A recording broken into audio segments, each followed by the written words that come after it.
In the late 2000s, Mattel wanted to create an original doll line that was hip with the kids. And so, in 2010, they released Monster High, which was both revolutionary and controversial for having monster characters with alternative fashions. Monster High quickly became Mattel's second most popular doll line, and so they were like, well, if it's popular, let's do it again. And so they started planning a line of witch dolls, but then they realized that Bratzilla's beat them to that, and gosh darn MJ, why make witch dolls before Mattel? And they were like, you know what, since we can't do that, we'll just do fairy tale stuff, because that's popular. And so, in 2013, they released Ever After High, which was a doll line and webisode series similar to Monster High, but instead of emo monster people, it was the sons and daughters of legendary fairy tales. Now, Ever After High in its time especially was not a bad series. The dolls were really cute. I really loved the Spring on Sprung line. The webisodes and movie special things they were putting out had decent plots and everything like that. It was pretty fun and cool, but it wasn't as popular as Monster High. And as the years went on, the quality of the dolls slowly started to decline until about 2018-ish. No dolls were really being produced, at all. And it basically was kind of dead by then, but I mean, they were still posting webisodes to their YouTube channel, but that stopped a year ago, as of when I'm recording this. And they haven't really made many, social media posts other than that since about, 2018-ish. So, the doll brand of Ever After High seems basically extinct. You can still find the dolls on Amazon for $100 or up, but they're not really in stores. They're not really releasing new stuff, which in contrast to the sister brand Monster High, which is on its third generation, and doing pretty okay. From what I see, it's just Ever After High is just not doing good. But recently in 2024, in January of 2024, the month that I'm recording this in, Ever After High has kind of been doing stuff, not large scale stuff, but they've been doing some things that are making people wonder if they're gonna have some kind of revival or comeback as a brand. And others are seeing these things coming out and they're like, I don't know. So I wanted to mainly make this video here and now just to ask the question, what ever after's going on with Ever After High? So the first thing that Ever After High did that people got suspicious about, they released a song. Some people thought it was a prank. Seems like to most people it's some kind of scrapped song. It's called I am so good at words. Oh my gosh. Can't Get Me Down. It sounds very AI. Oh my gosh. AI generated to me. It's strange. It's weird. But once the song released, good as it is, people, since it was Ever After High actually posting something after being generally radio silent for years, people were asking if this meant something. Most people were assuming that was a scrapped or concept song, or when it was originally just on Spotify, they were like, oh, this is a prank. They were saying stuff like that. I honestly was oh yeah, maybe it's a scrapped song too. When other YouTubers were making videos about the song and being is this a comeback for Ever After? People were I don't know. Because at that time, the trademark Forever After was running out. It was gonna expire, basically. But then, the trademark for the dolls, it did expire. It's, dead now. But the trademark for the webisodes is still existing. Now, there are people, myself included, who are assuming that it's probably just, so they can keep the series on Netflix or whatever. But you never know. It is probably just keep it on Netflix, so. But the strange thing is, even if they just renewed the copyright to put the webisodes on Netflix, they have released a second AI-generated sounding song with a screen cap from the show. Why are they releasing songs? The trademark thing for Netflix would make sense, but releasing songs? Are these scrapped concepts? Or is this a prank? Are we actually going to get something? That's the real question. Nobody knows. That's why I'm asking. What's going on? What's going on here?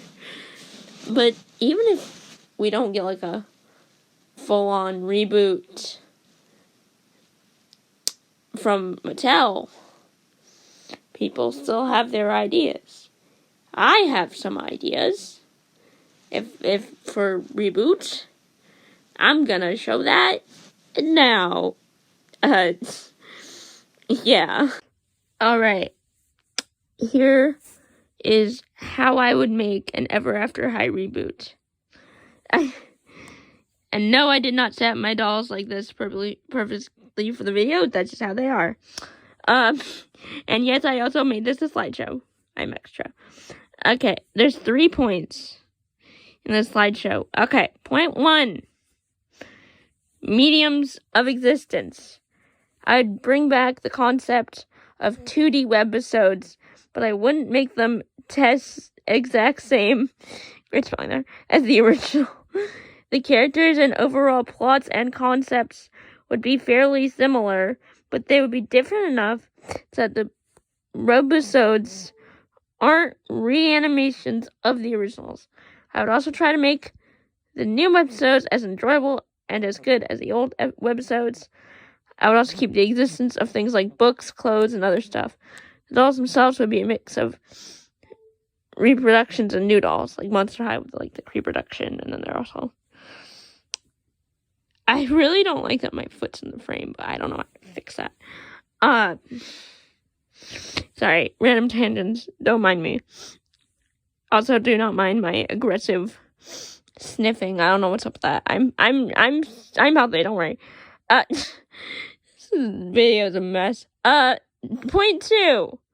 Doll quality and vibe. The dolls would be high quality and detailed, but cheap, like the old Rainbow High dolls. Stop dying on my iPad. The reproduction dolls would be a lot more expensive, but most plated line dolls would be under $25. I just spat on my phone. The aesthetics... Oh my gosh. The aesthetics of the new dolls would be handled similarly to the webisode, similar to the original, but different enough to not be a carbon copy. I hope you guys can see this, because I am not good at angling my phone.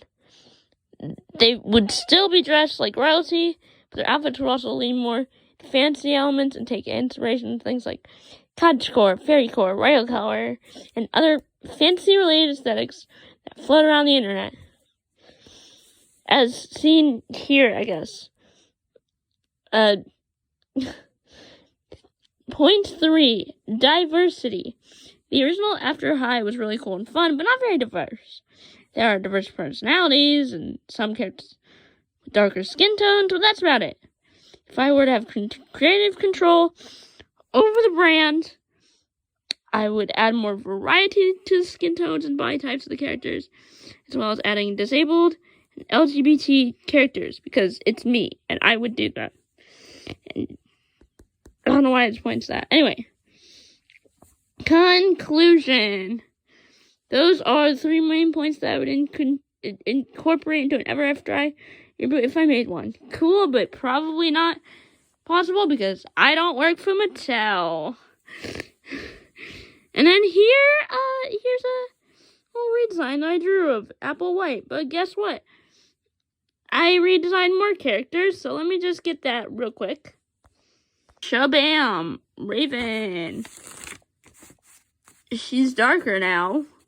I feel like I had too many colors to her hair, so if this were to be an actual character design, her hair would not be that colorful. But I added a lot more chains, and I kept her fishnets. I just in general, actually, I probably would darken her color scheme.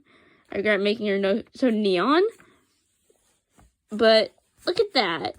It's the crown. And I tried to keep the color thing because I thought it was cool. My art style is amazing. I know. Then we got Maddie. Gave her, whatchamacallit? Vitiligo? I don't know how to pronounce it, sorry. But I know how to draw it, so she has that now. She's got like curly hair things. Hat. I tried to make these different from the originals, but I don't know how well that really worked. I did incorporate a lot of the patterns from her original like doll outfit into her pants and stuff. I thought this would just be like a really cute fit. It's really cute. Moving on. Briar. She's basically the same character, honestly. So like slightly different dress style. I really tried to differentiate these, but it's not, I don't know if it worked that well. Also, her dress and her glasses are supposed to be the same color, but I messed up. But yeah, she's supposed to have, she's like, her flesh, out of the way, I worded that, her flesh, her hair, all of her colors are like the same. Her design's just like slightly different, I guess. I have no idea what I was going for. Here, I was running out of ideas with some of them, and some I wasn't, I don't know. And then we got Lizzie. I did not read into, I really wanted her to be able-bodied, but then I drew her leg funky, and I was like, you know, instead of changing that, let's just make that a character thing. And now her little forearm crutch thing has a bird-looking thing, which is not practical, but it's a thing. She also kind of looks similar to the original, but I like it. It's cute. I was thinking to myself while I was drawing this, make the heart eye look like a birthmark. I didn't end up drawing it like that. Whoopsie. And then we got probably my favorite redesign. Honestly, I said I liked Spring Unsprung. And this is the Spring Unsprung doll, or this is the doll that I would want the Spring Unsprung of, most of all. Cedar wood. I tried to make her look more like doll wood carved. Like her body shape. I don't know why I'm pointing like that. It's so weird. I also tried to make her hair a bit more textured. This doesn't really look like that. It maybe also a little bit too colorful, but you know, it's fine. Also, I was originally gonna say like, oh, I made 2 characters disabled, but she has kind of what, oh my god, not my foot. G3 Frankie's got going on with her leg, which like prosthetic kind of, I guess. I really like the way I did her pants, though. Like, her overalls. This, like, viney wood pattern. I was iffy about it when I drew it. I still don't like the way I drew the cricket, but I still kept her headband. And she's got, like, flare pants now, because I like flare pants. And there's backwards. Yeah. Mrs. Dragon, what are we doing? Alright, so, actually, no. Her hair's not supposed to be that yellow, but it kind of is. She looks so business casual, or like businessy. I tried to make her chic. I don't really like this one. Oh. I'm such a butterfingers. I'm sorry. What the heck did my thing just... Okay. And then we got C.A. Cupid. Yeah, C.A. Cupid.